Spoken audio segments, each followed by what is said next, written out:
Tunataka Gusii President, Mr. President, Nyakang'o is being intimidated.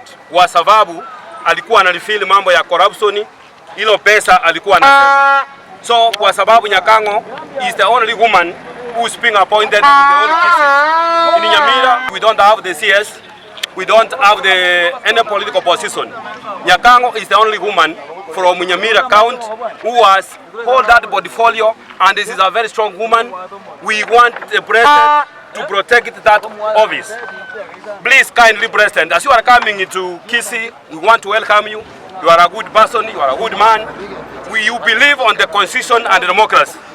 So Nyakang'o, as you are coming, President, na wale viongozi tumejawa kutoka Gusii, niona Dr.Margaret akiongea, kesi kingine kimeenda kotini, na sisi wa Gusii tunataka kusema ya kwamba if Nyakang'o will be touched, please, the all Gusii is being touched.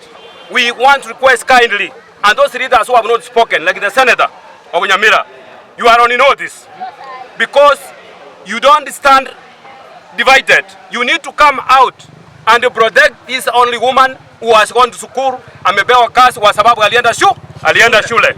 Watu wa Nyamira mnasema aje?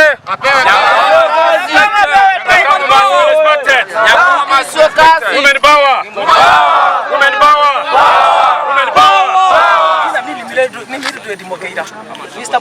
President, nataka kukuuliza. Margaret Nyakang'o ni mwanamke mwenye tuko naye wa kipekee hapa Nyamira.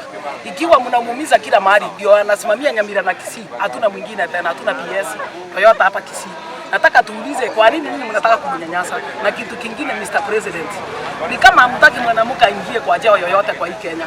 Sasa tunataka kuuliza kwa nini mnataka kumnyanyasa na yeye nyinyi ndio mlimchagua. Kitu yenyewe iko Mr. President, wakati unakuja Gusii Jumapili, uangalie hiyo kitu tu peke yake juu ya Margaret Nyakang'o. Hata ukienda bila kuongelea chochote hatutasikia vibaya, lakini uangalie kuhusu Margaret Nyakang'o. Mwache kumnyanyasa kwa vile yeye ndio tuko naye. Margaret power! President, nataka kukuuliza. Wewe mwenyewe ndio unasemanga unapigana na corruption. Unataka corruption katika Kenya. Na ukipata watu kama Margaret wanataka kupigana na corruption, bado mnakibishana naye. Ni kama hata wewe mwenyewe pia ukimbishana na corruption. Margaret power!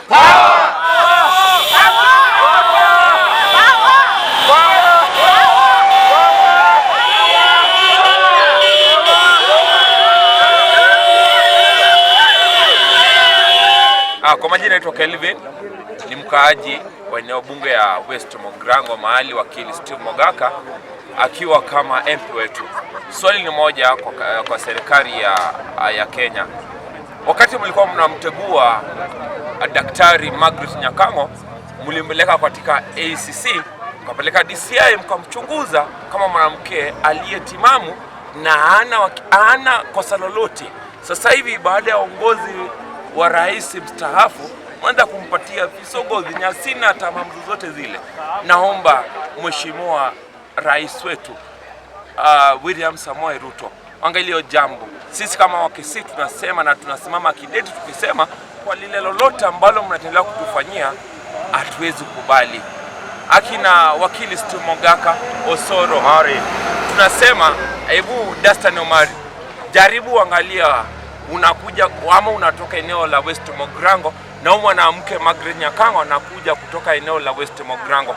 Sisi kama wakazi wa West Mogrango tunakubali, tunasema hatuwezi kubali lolote ambalo linaweza fanyika mwanamke huyu ambaye alikubali kuwa ndiye wa budget mwanze kumpiga vijiti kwa sababu ya wakati wa serikali.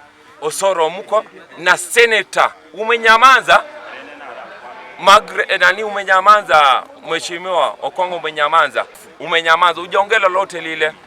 Tunaonyesha kuwa pia nyinyi mnaongeza moto mahali kuna moto mwingine. Hatuwezi kubali hilo.